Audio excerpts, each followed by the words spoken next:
आज की कहानी जिसका टाइटल है बहू या नौकरानी, एक दर्द भरी कहानी। आपको कुछ जानी पहचानी लग सकती है क्योंकि ये कहानी एक ऐसी औरत की है जिसे उसके परिवार और पति के घर में ही किसी नौकरानी की तरह जीवन व्यतीत करना पड़ता है। जानी पहचानी इसलिए क्योंकि हमारे देश में यही कहानी हर दूसरी महिला की है। इसलिए एक बार इस कहानी को पूरा पढ़ें। पूरे 4 साल बाद हेमंत कनाडा से लौटा था। कनाडा में एक ब्यूटी प्रोडक्ट्स बनाने वाली कंपनी के लिए हेमंत काम करता था। हेमंत अपने देश, अपने घर लौटकर काफ़ी खुश था। एयरपोर्ट पर उतरे ही हेमंत की नज़रें अपने परिवार वालों को खोजने लगी। जल्दी ही उसे अपने माँ बाप, भाई भाभी, बड़ी बहन और खुद की 3 साल की बच्ची भी एयरपोर्ट पर खड़े नजर आई। लेकिन उसकी नज़रें शोभा को खोज रही थी। वो सोचने लगा, ये शोभा मुझे मिलने आई क्यों नहीं, और ऊपर से उसने हमारी छोटी सी बच्ची को भी यहाँ भेज दिया। अश्विन एयरपोर्ट पर सबसे हंसी खुशी मिला। फिर उसने शोभा के बारे में पूछा तो उसकी दीदी बोल पड़ी, भाई वो घर पर ही है, तुम्हारे लिए खाना तैयार कर रही है। वह तो आज ही तुम्हारे आने की खुशी में काम करने लगी है, वरना वो कोई काम करती नहीं है। अश्विन ने अपनी बेटी को प्यार से उठा लिया, लेकिन उसकी बेटी उसे देखकर रोने लगी। लाओ मुझे दो बच्ची को, वह तुम्हें कई दिनों बाद देख रही है ना, इसलिए पहचान नहीं पा रही होगी। कहते हुए दीदी ने बच्ची को अपने पास ले लिया। सभी टैक्सी में बैठकर अपने घर की तरफ रवाना हुए। अश्विन अपने परिवार से मिलकर खुश था, लेकिन ये बात कि शोभा उसे एयरपोर्ट पर मिलने नहीं आई उसे काफ़ी परेशान कर रही थी। वो सोचने लगा, क्या खाना बनाना इतना ज़्यादा ज़रूरी था, मुझसे मिलने से भी ज़्यादा, और वो भी तब जब मैं 4 साल बाद वापस आया हूँ।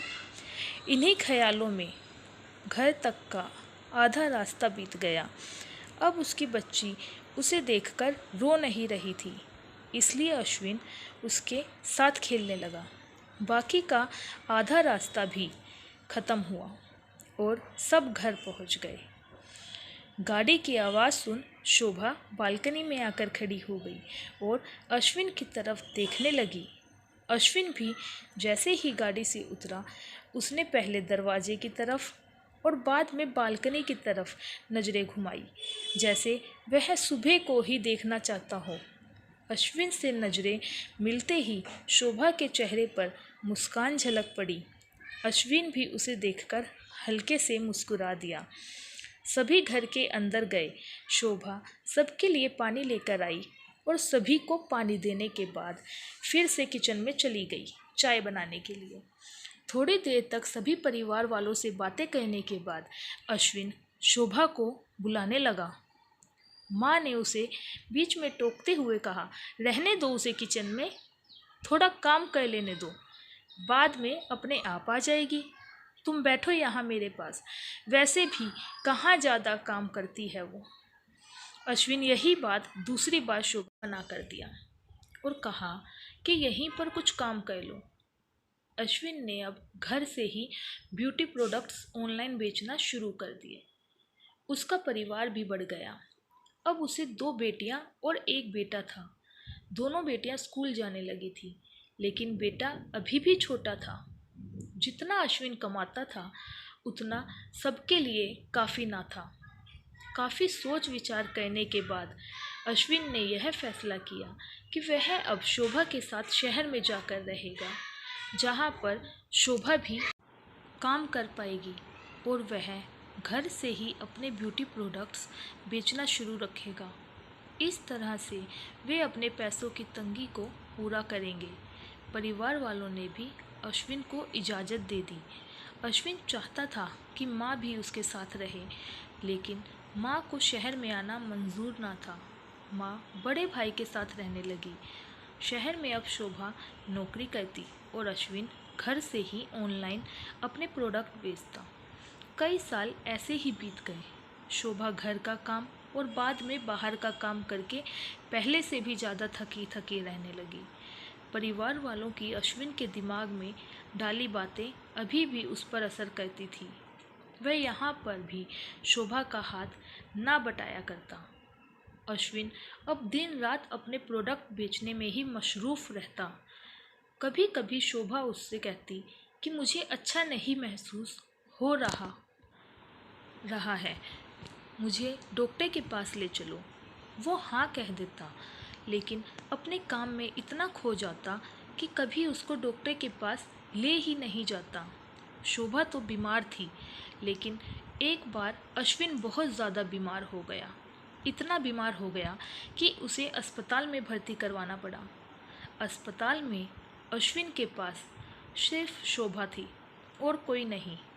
इतना बीमार होने के बाद भी उसके परिवार वाले सिर्फ उससे मिलकर वापस अपने घर चले गए थे।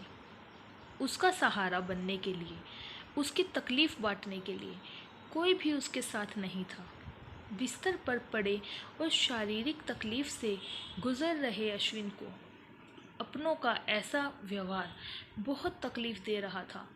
फिर वह सोचता कि उसने भी तो शोभा के साथ ज़िंदगी भर यही किया है। क्या वो शोभा का जीवन साथी सिर्फ नाम का ही नहीं था?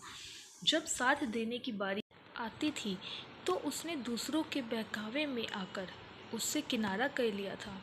यहाँ तक कि शोभा के खुद अपने मुंह से कहने के बाद भी उसकी तकलीफ़ को वो नज़रअंदाज करता आया था। अश्विन को अब अपना दर्द शोभा के दर्द के आगे मामूली सा लगने लगा। उसके दर्द को ना बांटकर उसने बहुत बड़ा गुनाह किया हो ऐसा उसे लगने लगा। पश्चाताप के आंसू अश्विन की आंखों से बहने लगे। उसने अपनी सारी गलतियों और गुनाहों के लिए शोभा से माफ़ी मांगी।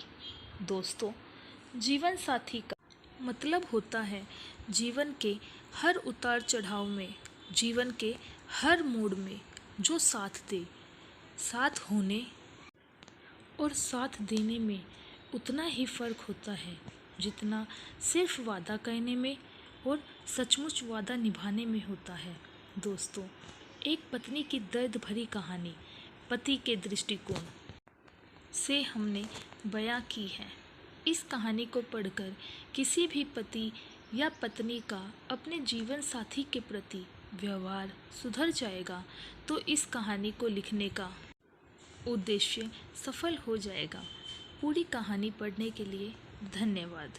अगर आपको मेरी कहानी पसंद आई हो तो प्लीज़ इसे लाइक करें, शेयर करें और मेरे चैनल को सब्सक्राइब करें।